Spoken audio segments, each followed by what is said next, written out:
እንኳን አደረሳችሁ። ስለ ደመራ አመጣጥ ትንሽ ልናገር ላወራ ፈልጌ ነው። በምን ምክንያት ነው ደመራ የሚደመረው?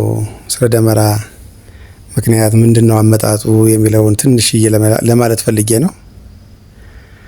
ደመራው የመጣው እንግዲህ ጌታችን ኢየሱስ ክርስቶስ የተሰቀለበት መስቀል አይሁድ በምቀኝነት ድውይ እየፈወሰ ጎባጣ እያበራ ማነው አይነ ስውራን እያበራ ጎባጣ እያቀና ሲያስቸግራቸው እኑን ደብቀው ብለው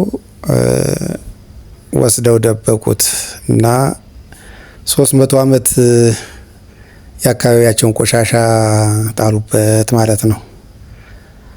እና 3 ትልልቅ ተራራዎችን ወይም ጋራዎችን ሰሩ ሆነ። በ300 ዓመት ትልቅ ነውና ከዚያ በኋላ በ300 ዓመት በኋላ እሌኒ የኮንስታንቲኖስ እናት ወይም የኮንስታንቲኖስ እናት ተነስታ መስቀሉን ፍለጋ ወደ ኢየሩሳሌም አቀናች። ስለ እሌኒ ታሪክ እናውራ ብንል ሰዓት ስለማይበቃን ስለ ደመራው ለመናገር ያህል ነው እንጂ የኮንስታንቲኖስ እናት ወይም ደግሞ የቆስጠንጢኖስ ንጉሱ ቆስጠንጢኖስም ምን ያህል ከምን ተነስቶ ከምን እንደደረሰ ብዙ ታሪክ አለውና ከዚያ በኋላ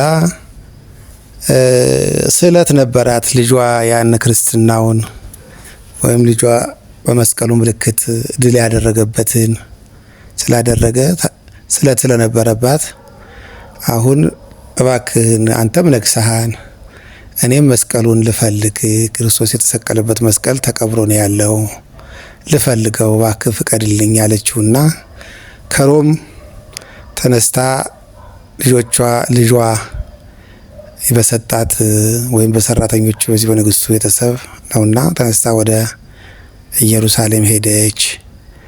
ኢየሩሳሌም ሄዳ ማስፈለግ ቦታውን ማስጠናት ጀመረች። ሁሉም አናቅም የሚል ነውና ያለው የእድሜ ባለጸጋ ሰዎችን እያፈላለገች እየጠየቀች ስትመጣ ማንም ያሳያት ጠፋ። ከዚያ በኋላ በገንዘብም ያው ኢየሩሳሌምን ሮም ስለምታስተዳድራት የሮም አካልም ስለነበረች በወቅቱ ከዚያ በኋላ የግዴታ ሽማግሎችን አሉ የሚባሉትን ማጣራትና እንትን ማለት ጀመረች፣ ማሰስ ጀመረች። አንደኛው እንግዲህ ሂራኮስ ይባላል ወይም ኪራኮስ እንደሆነ ወይም ሂራውሽ ይሉታል በአነጋገር በእስራኤል ሀገር በዕብሩ ቋንቋ ሂራሆሽ ማለት ነው። ኪራኮስ እንለዋለን እኛ። ሽማግሌው አረጋዊ ሽማግሌ ያገኘችና እሱ ስታማክረው ከዚህ ከ3ቱ ጋር አንዱ ነው ይባላል። የትኛው እንደሆነ ግን ለይቼ አላውቀውም ብሎ ይነግራታል። ከዚያ በኋላ እሱን በእሱ አማካኝነት ከዚያ ምን ማድረግ ትችላለች? እንግዲህ ትልልቁን ተራራ 2ቱን ተራራ ማስቆፈር በጣም አዳጋች ነው። የትኛው ተራራ እንደሆነ መለየት አቃታትና ከዚያ ደግሞ ማዘን መጸለይ ጀመረች። እግዚአብሔር ፈቅዷንና መልአኩን ልኮ ወይንም ከዚያ በመልአኩ በህልም ወይም በራይ ለምን ደመራ አስደምረሽ እጣን ጥለሽ አትፈልጊውም? ጭሱ ያሳይሻል ብሎ አላት። ከዚያ በኋላ ይህማ ጥሩ አይደለም እንዴትልና የኢየሩሳሌምን ህዝብ በሙሉ ወይም ደግሞ እዚያ ጋር ያለውን በገንዘብ ያለውን ነገር ያው የንጉስ እናት ነችና ከዚያ በኋላ ባላት አቅም እንጨት አሰበሰበች። ከዚያም ደመራ አስደመረች። በ16 መስከረም 16 ደመራ አስደመረችና ከዚያ በኋላ ደመራው ላይ እጣን 3 ኩንታል እጣን ነጭ እጣን ጨመረችበት። ከዚያ በኋላ ደመራውን ለኮሰችው። ከለኮሰችው በኋላ ደመራው ጭሱ ወደ ላይ ወጥቶ ወደ ሰማይ ወጥቶ ወደ ማዕከል ካለው መሀለኛው ላይ ወደ አንደኛው ተራራ ማዕከላዊ ከሆነው ላይ ተራራ ላይ ሄዶ ጭሱ ሰገደ። ጭስ አስተብረከ እግረ መስቀሉ እንደሚባለው ጭስ ወደ መስቀሉ ሰገደ። ከዚያ በኋላ አማን በአማን ይሄ ነው ብላ ያ ጭሱ የደመራውን ጭስ ያመለከተበትን የሰገደበትን ሄዶ ያረፈበትን ተራራ ላይ መስከረም 17 ቀን ጀምራ ቁፋሮ አስጀመረች። ቅድስት እሌኒ ከዚያ ቀንም ሌትም ዛሬ በሽፍት እንደሚባለው እያስቆፈረች መስከረም 17 የተጀመረ መጋቢት 10 ቀን የጌታችን ኢየሱስ ክርስቶስ መስቀል ሆኖ መስቀሉ የተሰቀለበት መስቀል ተገኘ። ከተገኘ በኋላ መለየት ደግሞ ተቸገረ። ምክንያቱም የማናይና የፋታይ የሚባሉት ወይም ደግሞ ጸጋማይና የማናይና ጸጋማይ የሚባሉት መስቀል በግራና በቀኙ የተሰቀሉት ጥጦስና ዳክርስ ማለት ነው። የእነሱ መስቀልም አብሮ ቀብሮት ስለነበረ መለየት አቃታት። ሁሉም መስቀል ነውና የተመሳቀለ ነውና ሁሉንም መለየት ሲያቅታት ከዚያ በኋላ የክርስቶስ መስቀል ጌታችን ደግሞ ያፈሰሰበት መስቀሉን መለየት አለብን አሉና መስቀሎችን በእያንዳንዱ ቦታ ሰጧቸውና ህሙማንን እያመጡ አይነ ስውራንን ሲያስነኩት የማናይ ወይም የፋታ የተሰቀሉበት እነዚህ በግራና በቀኝ የተሰቀሉበት መስቀል አልፈወሰም።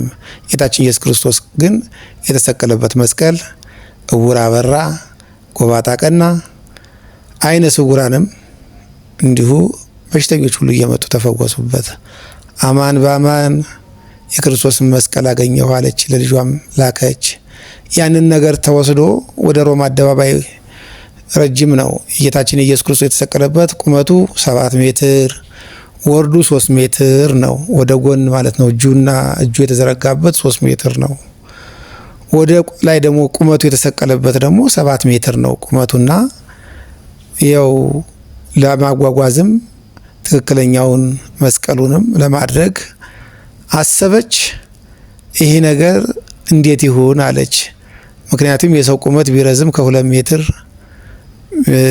አይበልጥምና ክርስቶስ እጁ የተቸነከረው ችንካር ያረፈበት እጁና ጭንቅላቱ አካባቢ ያረፈበትን ተረፈ መስቀል የሚባል ከታች ያለውንም ከላይ ያለውንም እኩል ባይሆን ከዚህ 50 ሳንቲም ከጎንና ከጎን ከዚህ በግራ በኩል ካለው 50 ሳንቲም ተቆረጠ። ከዚያ ከግር ደግሞ ያለውን 2 ሜትር ሲቆረጥ ማነው 2 ሜትር ወይንም ደግሞ 3 ሜትር ሲቆረጥለት ሲቀር ከ7 4 ሜትር ይቀራል።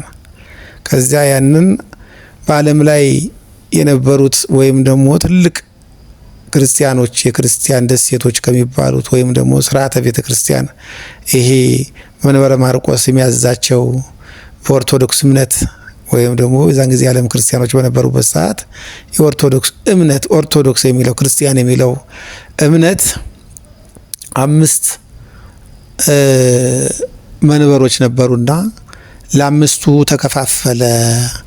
አንደኛው ለኢትዮጵያ፣ አንደኛው ለግብጽ፣ 3ቱ ከእግረ በታች እግረ መስቀል በታች የነበረው ደግሞ ለግሪክ፣ ለሮም እንዲሁም ለሰሪያ አሁን ፐርሺያል ወይም ደግሞ እነዚህ ኢራቅ፣ ባቢሎን ወይም ደግሞ አርሜኒያን ተብለው የሚጠሩትን ጭምር ያጠቃል ነበር።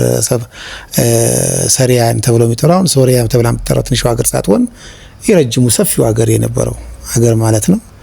እሱን ለነሱ ተከፋፈለ። የታችኛው ከእግረ መስቀል በታች የነበረው ለ3 ማለትም ለሮም፣ ለግሪክ እንዲሁም ለሰሪያ ደረሳቸው። በኢትዮጵያ ደግሞ በስተቀኝ በኩል ያለው የቀኝኛው ክንፍ በኩል ያለው ወደ ቀኝ በኩል ያዘነበለበት የክንፉ በቀኝ በኩል ያለው የቀኝ እጁ የተዘረጋበት በኩል ተረፉ ደረሳት። የግብጽ የግራው ደረሳት። ይህ መጽሐፈ ጦፊት የሚባል ወይም ደግሞ ትክክለኛው ታሪክ ያስረዳን። ከዚያ በኋላ ያለውን የክርስቶስን ተሰቀለበትን ሙሉ መስቀል ከነጅራፉ ሰፍነግ ማቀበያውን ጨምራ ለልጇ ለኮንስታንቲኖስ ወይም ለኩንስታቪዮስ ለሚባለው ሮም ላይ ለረገሰው ለልጇ ወስዳ አበረከተች። ከዚያ በኋላ ልጇም ተደሰተ።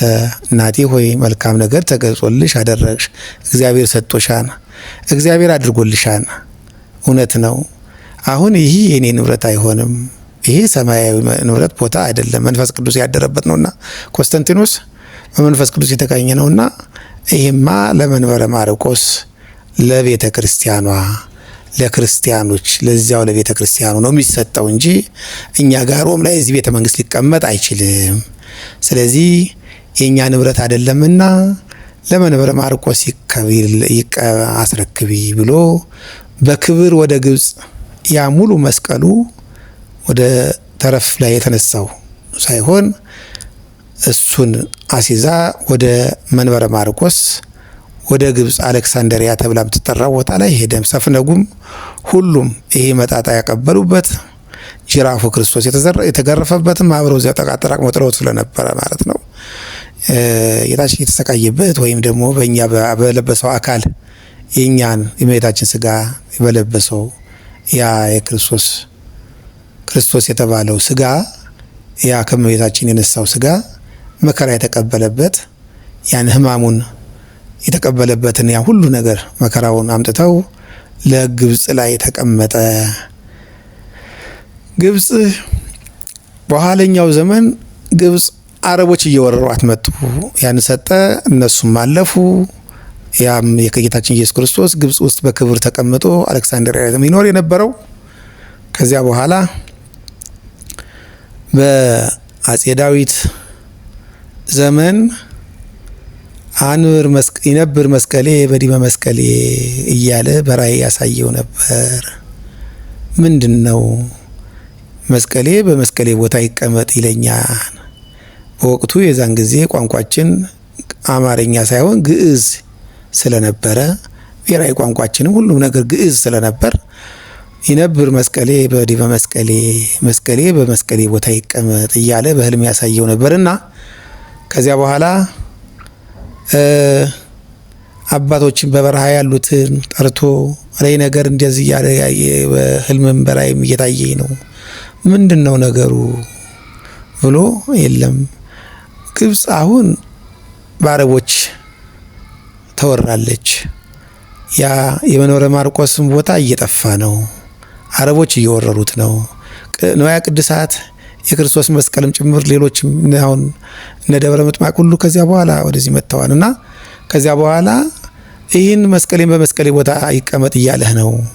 ስለዚህ ለምን ሄደህ አታመጣውም? እንዲሰጡህ አይፈቀድም። እቺ የክርስቲያን ሀገር ደሴት ናትና ሄድ እስቲ ጠይቃቸው ሲሉት በዚያን ጊዜ ሄዶ መልእክተኛ ላከና አይ ይህንን ነገር ይህን ክርስቲያኖ ታደራዶ ብታጠፋልን ከሆነ እንሰጥሃለን።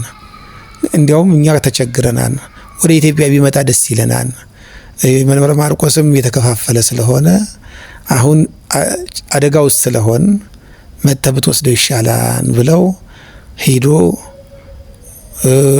ይህንን ሙስሊሞች በወቅቱ የነበሩት ሙስሊሞችን ወግቶ ክርስቲያኖችን የሚያሳድሩትን አጥፍቶ ከዚያ በኋላ መስቀሉን ይዞ ወደ ከሰላ አካባቢ ወይንም ደግሞ ወደ ሱዳን ኑቢያ ወደሚባለው አካባቢ ሱዳን የተባለችው ኑቢያ አካባቢ ሲደርስ አጼ ዳዊት አረፈ። ከተወሰነ ረፍት በኋላ መለሳለሁ።